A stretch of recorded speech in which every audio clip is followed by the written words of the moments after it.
Good, you're fine. Good afternoon, ladies and gentlemen. My name is Dongjin Cho, and I'm the first speaker for the proposition decided for the motion, this House would punish Russia for its actions in Georgia.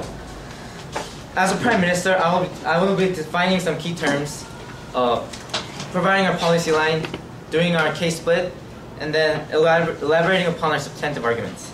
Our team defined punish as inflicting a penalty for an offense or fault. What happened in Georgia is this. Georgia launched a military strike on the province of South Ossetia, aiming to suppress the separatist movements. But the incontrovertible fact is that South Ossetia is indeed acknowledged by the international community as part of Georgia. But Georgia and Russia, on the other hand, have a history of strained relationship. Ever since the Soviet Union broke up in 1991, Georgia had declared independence from Russia, but Russia continued to act as if Georgia was still a province and tried to intervene. And conflicts rose up when Georgia requested to join NATO as an independent country. So in response to Georgia's domestic affairs, rather than an international problem, Russia sent a military force into Georgia, purposefully targeting civilians, while suffering minimal loss themselves. Even right now, after the war, Russian troops have not completely withdrawn their militaries from Georgia. Well, our policy is to punish Russia for its actions in two main ways. First, make Russia give monetary compensations to Georgia, and second, expel Russia from the G8. First, Organization for Security and Cooperation in Europe, or OSCE, will be in charge of administering Russia's financial penalty directly to Georgia. Aside from the fact that Georgia and Russia are both members, OSCE is the world's largest security-oriented intergovernmental organization. One of its responsibilities is to actually prevent conflicts from arising and to facilitate lasting, comprehensive political settlements for existing conflicts, which is exactly what Russia and Georgia need in this policy. Damage of $900 million has been estimated for reconstruction in Georgia and South Ossetia. Russia will be responsible for giving compensation for the full amount until the year 2010. Secondly, G8... Yes. Do you think Russia will follow the decision made by OSCE? Yes.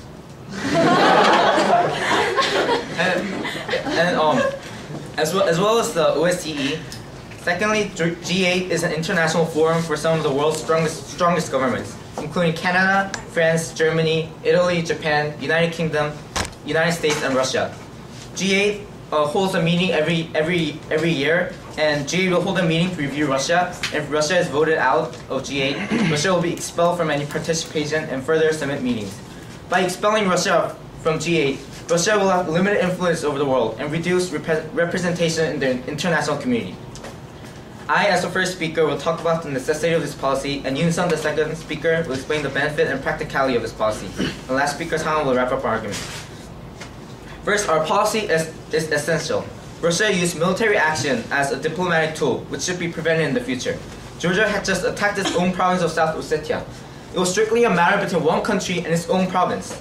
Russia's reaction was an unnecessary military action. Also, Russia clearly went into Georgia to engage in military action rather than peacekeeping as Russia claims. According to an article by Guardian, Russia moved more than 9,000 troops into South Ossetia, while peacekeeping arguments allow no more than 2,500 soldiers. Moreover, Russia flew in heavy artillery and blockaded the coast with its Black Sea fleet. Even though the conflict in Georgia was unrelated to Russia, Russia went into Georgia using unnecessary military movements. Pure. Yes. Do you know the fact that more than half of South Ossetians have Russian citizens? But the international community views South Ossetia as part of Georgia because they don't have representation in some organizations.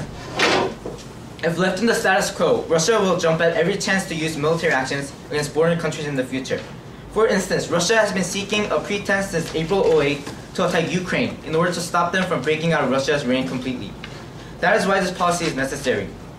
Left unchecked, a weak-kneed response from the world will only reinforce Russia's decision to use the military as a foreign policy tool against a larger democratic former satellite. We can and we need to prevent military actions in the future by Russia with this policy. It is inevitable for world peace. I've argued the necessity of this policy, and our next speaker, Yoon Sun, will explain the beneficial and practical aspects of this policy. Thank you and vote for proposition.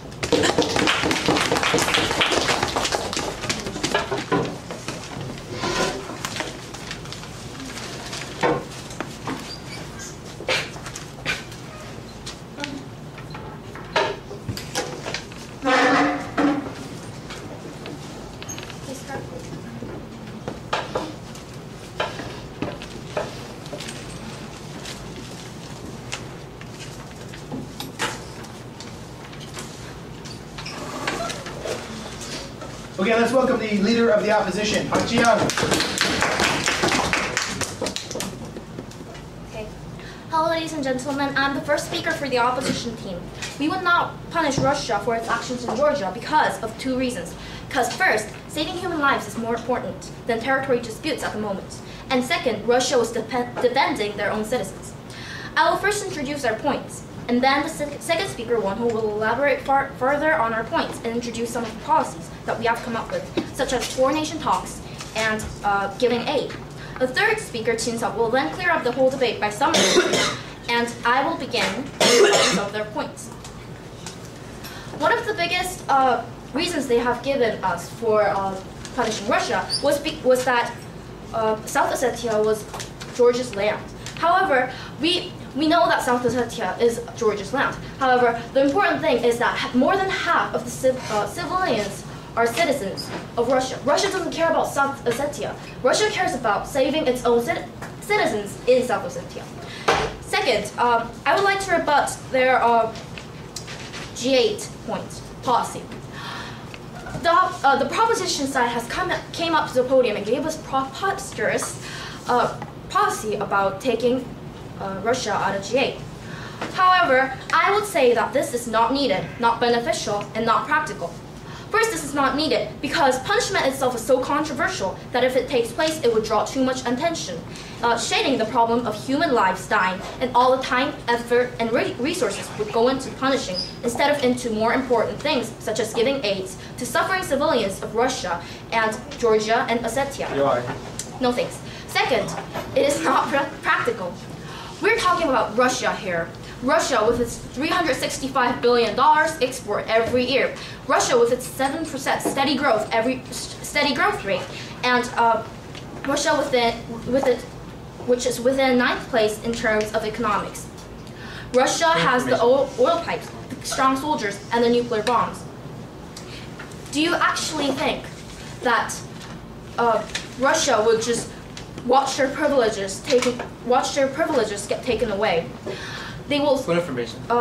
There's finally peace here now, and the consequences would be devastating. The situation would aggravate. Third, it's not beneficial. What information? Because shaking Russia with its oil soldiers and nuclear bombs would backfire on the world and shake the world peace instead. Now I'll go on to my own points. We believe that we should not punish Russia for its actions in Georgia because first, what we need now is not a punishment of any country, but rather save human lives that are at risk now. Wars drive massive amounts of citizens to death, and this one was not an exception. Because of the war, about 1,500 South Ossetians and 215 Georgians were killed, and thousands were seriously wounded and in the merge of death, according to sources from these countries.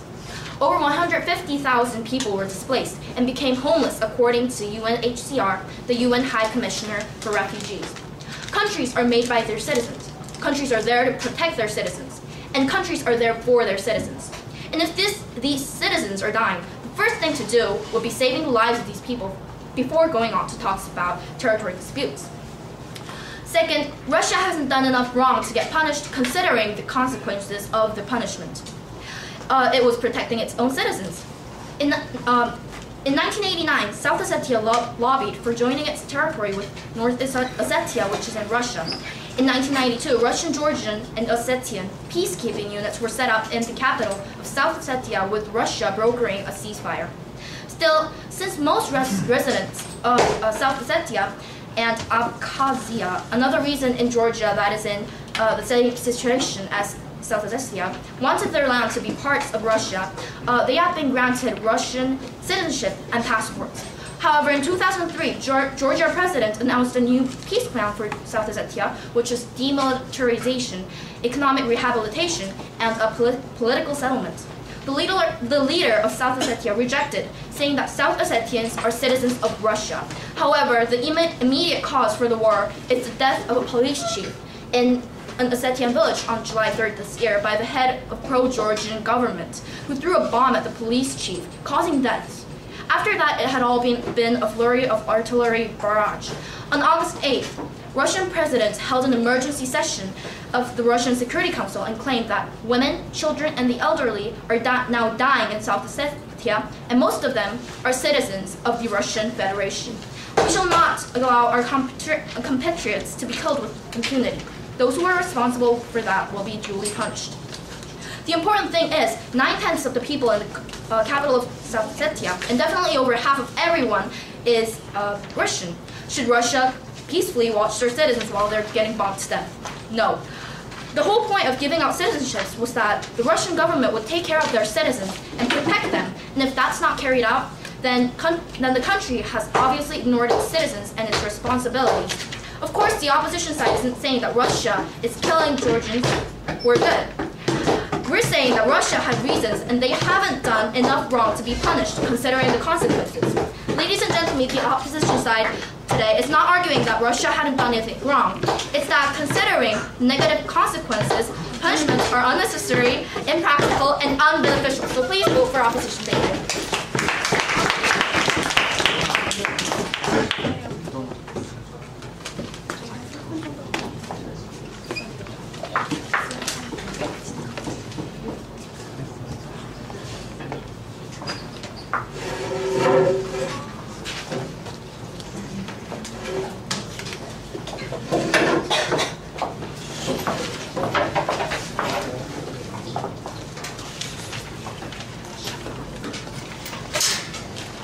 Okay, the next speaker for the proposition side is Hajin-san. Let's welcome her, guys.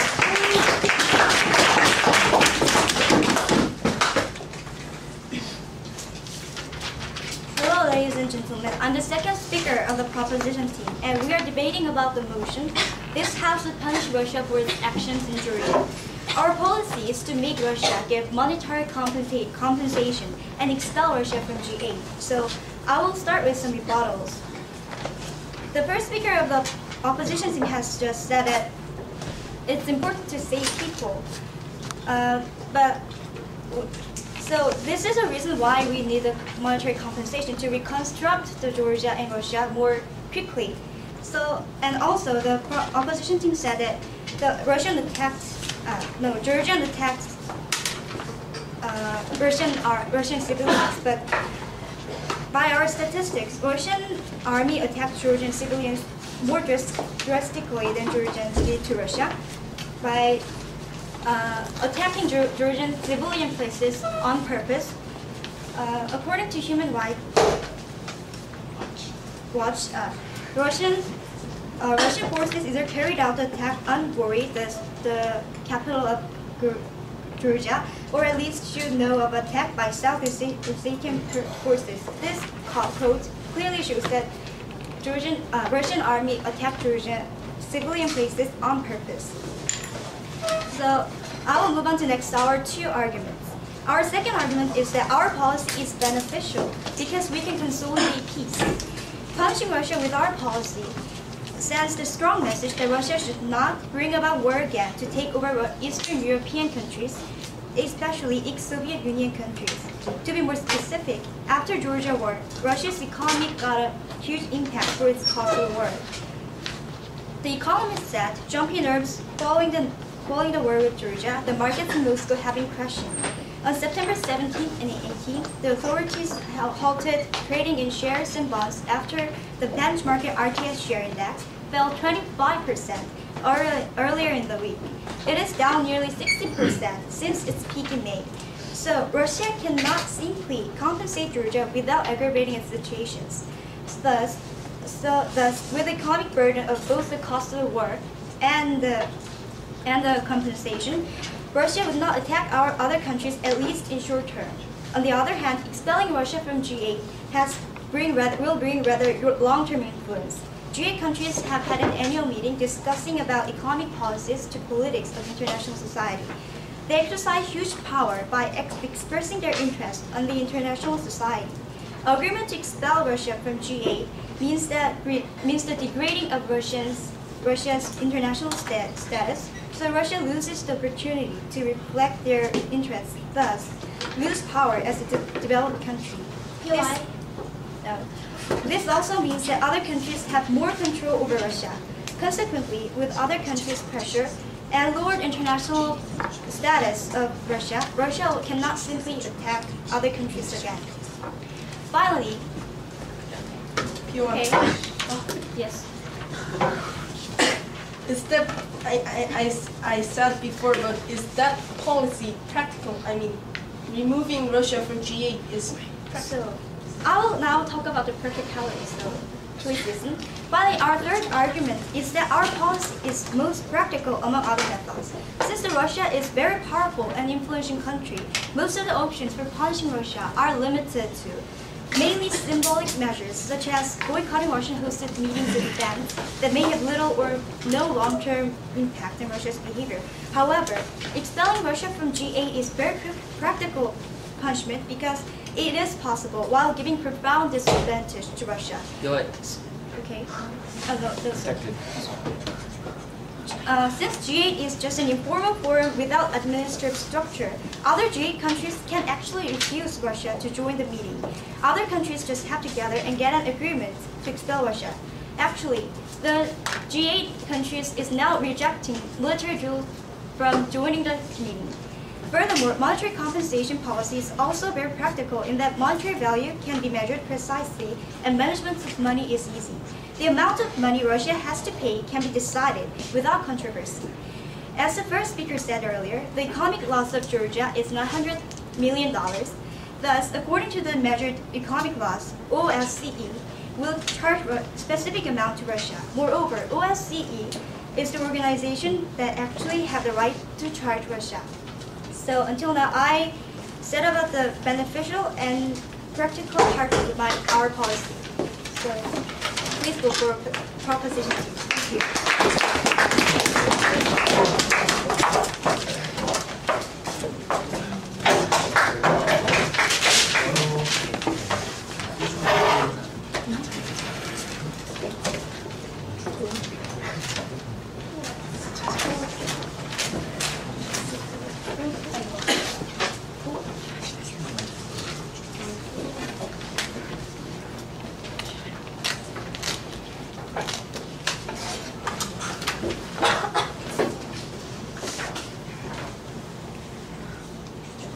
Thank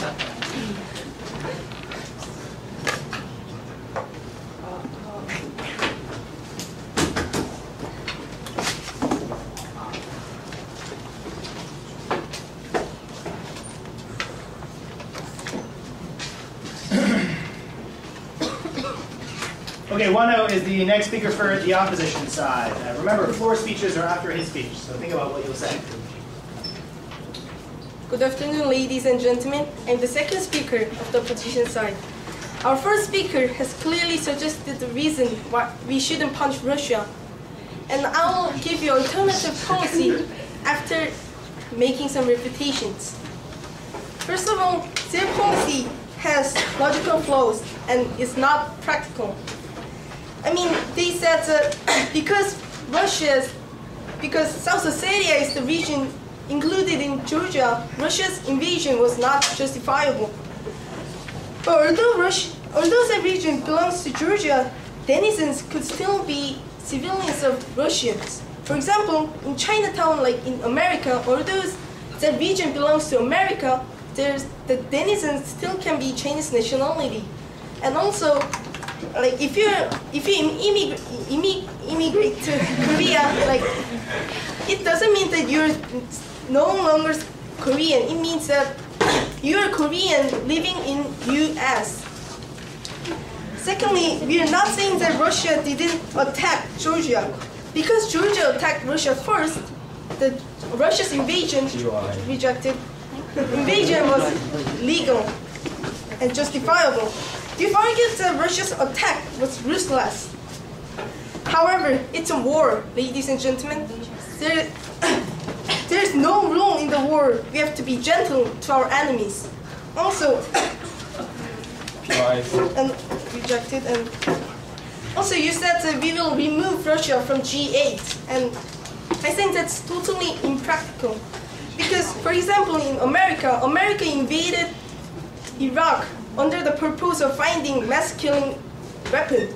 But did they get removed from G8? No. Did they get removed from Security Council? No. Did they get any kind of noticeable sanction in economical or social or military way? No. Then I think it's also applicable to Russia. And now I will deliver our team's alternative policy. So war between Georgia and Russia only recently has seen its end. So aftermath of the war is still very devastating. 3,000 or more civilians died and 115,000 people lost their house, ladies and gentlemen.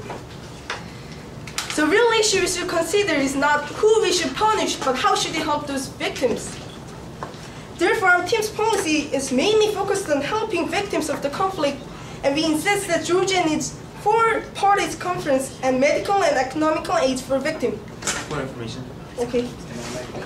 So we're providing economic compensation for it. So aren't you agreeing with us? I mean, I said that the policy you've suggested is not very practical. Would Russia follow the decisions made by the organization? I think you've unclearly proved that thing, and I will move to my argument. First of all, foreign parties conference that our side of the House wants is a conference which includes Russia, Georgia, South Ossetia, and Abkhazia. Foreign parties conference is in need because we should let the parties involved in the war to decide their problems by their own hands, not by our forces. In addition, arbitrary decisions made by those 4 parties would reflect the exact status quo and can be derived through compromisations on the contrary to the decision enforced by unrelated countries or organizations. Furthermore, because Russia is one of the permanent members of UN Security Council, they have power and they will reject any resolutions that are against their standpoints. Also, our side of the House is convinced that we should aid those refugees and victims suffering in Georgia through NGOs and organizations. NGOs or organizations, in economic aspect, NGOs or organizations like UNICEF can raise funds for victims, and the UNHCR can send volunteers, help those 150,000 refugees and give them food. In medical aspect, NGOs or organizations like Red Cross and Doctors Without Borders can gather doctors or nurses all over the world and prevent casualties from dying. No government or authority in the world would reject neutral volunteers who came to ameliorate the catastrophic situation and save thousands of lives of wounded. Our policy is feasible and useful. Till now I spoke the alternative policy of our opposition side of the House, and our third speaker, Jin Seok, will summarize it and make some refutations. Please remember, ladies and gentlemen, that the action that Russia behaved was justifiable, and also that the real issue we should consider is not who we should punish, but helping those victims of this conflict. Thank you for listening.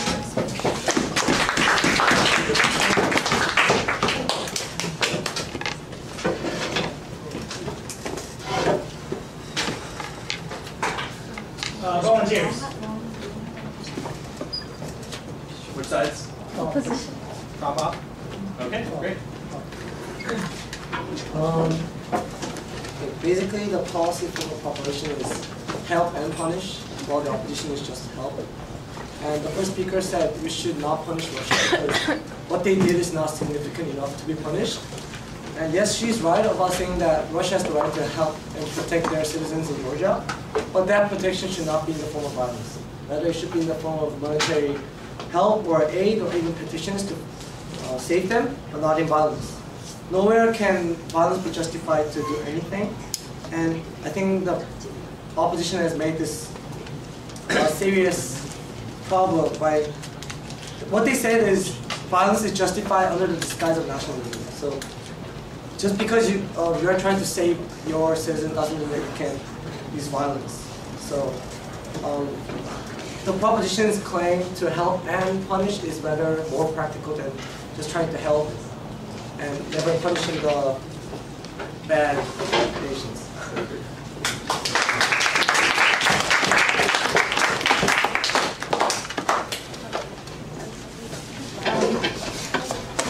Well, the proposition has given us two policies,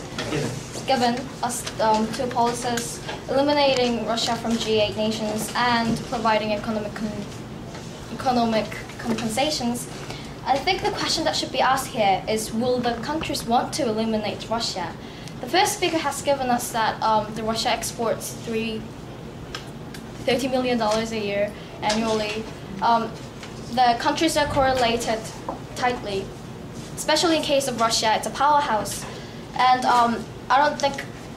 I personally disagree with proposition's policy of eliminating Russia from G8 nations because it's highly impractical considering the correlation between nations and Russia's stance in the international community.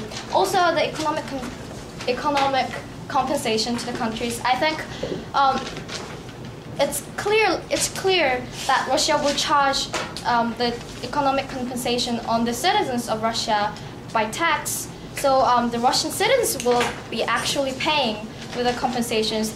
We also have to think that they have suffered from the war too, and it's highly impractical and unbeneficial. It's not beneficial, since the Russian citizens would be suffering, not the Russian government that did something wrong. Also, the first speaker has mentioned about it too, that Russia did something wrong, but considering the consequences that these flawed policies will bring, punishments should not stand. Thank you. Thank you, floor speakers. Okay. We'll now give the opportunity for the opposition side to finish presenting their side. Jean Tubman is the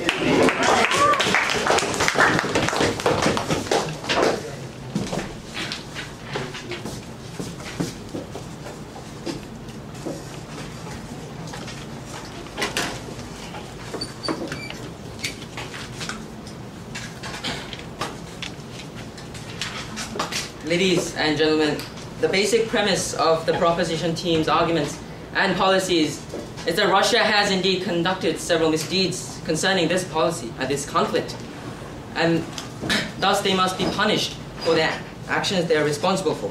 And the proposition team has undoubtedly done a great job trying to convince us why we should inflict such harsh measures on Russia. However, they fail to reflect the status quo in their arguments and arguments and policies, and their policies lack practicality and beneficiality. So about the status quo, ladies and gentlemen, we're not trying to play God. We're not trying to play justice. We're not trying to judge anybody here. Not at this right moment, anyways.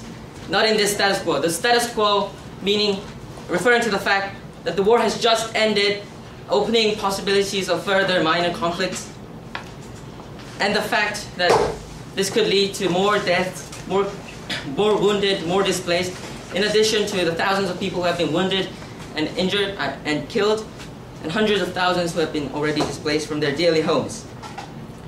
So, clearly, the proposition team has undermined and ignored this status quo. And the policy that the proposition team has come up with was to both help and punish Russia. No.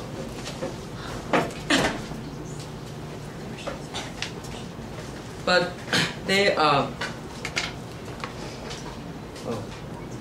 So about the practicality of their policy. Well, Russia is undoubtedly an internationally influential nation. It's one of the members of the G8. It's a permanent member of the UN Security Council, and it also happens to be the 8th largest country in the world. Now, people, would their policy be enacted with Russia, one of the superpowers of the world, trying aggressively to dismiss such punishment? Even the US cannot easily manipulate the country's international status. So now to the beneficiality of their policies. Ladies and gentlemen, do you really believe that Russia will willingly give out $900 million to Georgia? Do you really believe that Russia will willingly give up their position in the G8? G8, an internationally powerful organization comprised of influential countries all around the world. If you do, you are optimistic, ladies and gentlemen. Russia has clearly proved its aggressiveness during the Soviet Union and until now. More information? No. Probably Russia will cause more conflicts, more minor conflicts maybe, because of such sanctions. And as a result of those sanctions, more will be killed, more will be wounded, more will be displaced. And we do not want that, ladies and gentlemen, do we? No. Ladies and gentlemen, too many lives have already been wasted, innocently assaulted by a conflict they are clearly not responsible for. Not at all. Clearly, it is not a time to try and cause more trouble. It is a time for collaboration and peace, a time to mourn for the dead and heal the injured and provide shelter for the displaced. If you want to do what's right for the status quo, ladies and gentlemen, please vote for us. Thank you.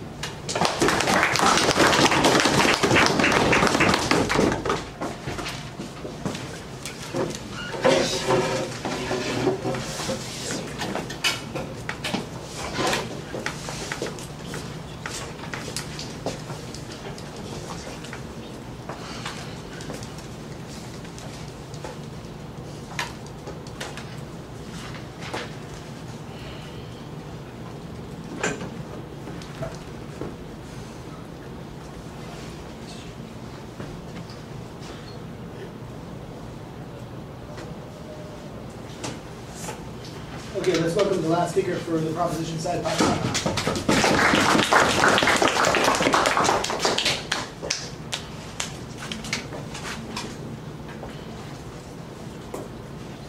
Ladies and gentlemen, the real issue is who we should punish, not like human aids Russia so likes. Because Russia did something wrong, something terribly wrong. Now let's see what they did wrong. According to UN Charter, to intervene in a country, there must be approval of General Assembly, and also the crime should be entitled as a war crime and a genocide. And also, they cannot just intervene in the name of nationalism as a violence to protect their citizens. Also, if Russia seeks so much human aid, why has they not evacuated their civilians into their lands? And if they value human lives so much, why has they killed Georgian civilians as much as South Ossetian civilians? It's not. It's protected civilians. And actually, they have killed more civilians than accidentally Georgians have killed. Also, I believe Ji-young is forgetting something big. G8 is actually a symbolic organization that does not do anything. It only has an influential power in the society. Also, we are living in an international world. Russia cannot just stand on its own nowadays. They cannot just launch nuclear weapons. They cannot just do what they want. If G8 countries agrees that Russia should be kicked out, they have to step out. Also in 2006, Britain proved that Russia is not suitable for G8. And also, even who maintain close relationship with Russia has reputed Russia's action, such as Greece or China. And also, Organization for Security, organization in Shanghai, which is the co-rival of the NATO, has disputed Russia's action. Also, Ji-young mentioned that OSCE has no power to let Russia give aid to the Georgia. However, OSCE has a qualifying right in the society. Yeah. What? Did I say that? I Yes. didn't say OSCE. I didn't mention the word OSCE. And Yes, just sit down. Also, G8 and okay, and because of aggressiveness, like Jin-suk said, we need to punish Russia. And let's moving on to our arguments, substantive arguments. The policy to monetarily compensate Georgia and to expel Russia from G8 is plausible, beneficial, and essential. First, the necessity of this policy. Russia had used its military as a diplomatic tool, which is a clearly violation of international community rule. Stronger countries cannot just attack weaker countries because because for their own sakes. That's just wrong. Before you proceed, sir. By this policy, Russia wouldn't be able to enjoy the privileges and status it enjoyed in the past. Secondly, the benefit of this policy is both short-term and long-term. Short-term result is the compensating Georgia. And Russia is undergoing drastic measures of the economy after the war. And if they have to pay the compensations, they wouldn't be able to pay without aggravating their situations. And secondly, to expel from G8, and G8 will enjoy, if they are expelled from G8, they will enjoy a lot less privileges and status powers it used to have. Also, G8 is also considering they're kicking out because numbers of occasions they have cancelled the meetings with the Russian officials and combat drills. And lastly, thirdly, the practicality of the policy. Organization security and cooperation in Europe has a right a qualifying right in the world community. They can make Russia to give aid to the Georgia. Also, because Russia is so super powerful, but we cannot do such drastic measures that can tangibly affect the Russia. However, because Russia is weak, so strong, we can only do such measures like us. Go for it.